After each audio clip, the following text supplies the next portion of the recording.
আসসালামু আলাইকুম ভাই বোনেরা, আমার ভিডিওটা যারা দেখতেছেন যদি হেলাল সিদ্ধি না করেন একটু সাপোর্ট করবেন ভাই। আমি হকের মানুষ, বুঝেন কোনটা হয়েছে, আমি হকের মানুষ যে কাজ কাম না থাকার কারণে যে গাড়ির মাঝে বডি স্প্রে বেশি 200 টাকা, বুঝেন কোনটা হয়েছি।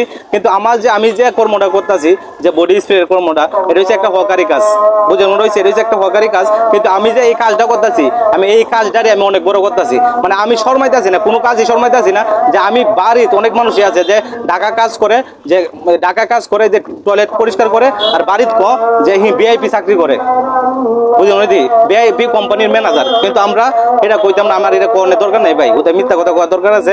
আমি গাড়িতে হকারি করি, বুঝলেন, গাড়িতে হকারি করি, দুটা বডি স্প্রে 100 টাকা বেশি। আর এই বডি স্প্রে আমি যে এই কর্মটাতে করতেছি, এই কর্মটারে আমি অনেক গর্বিত মনে করি, যে আমার কাছে অনেক ভালো, আমার কাছে ভালো। এই দুটা বডি স্প্রে বেচার কারণে, এই দুটা বডি স্প্রে টাকা দেয়া আমার ফ্যামিলি চলে, বুঝলেন কোনটা হয়েছি। কিন্তু অনেক মানুষের অনেক কথা শোনা লাগে ভাই, কিন্তু কিছু করার নাই। আপনি চাকরি করবেন, যে এই জায়গা তো জারি আছে, সব জায়গাতেই জারি আছে। দেখেন আমি গাড়ির মাঝে ভিডিও করতেছি, কিন্তু গাড়ির মাঝে ভিডিও করি না, আমার লাইফটা দেখাই না, কিন্তু না কইতাছি না, এটা লুকায় রাখলে চলবো না, এটা দেখাই তৈব, মানুষকে দেখাই তৈব। আজ সকলে একটু ভিডিওটা একটু সাপোর্ট করেন ভাই। ভাই আমি হকার মানুষ, সকলে ভালো থাকবেন, হ্যাঁ।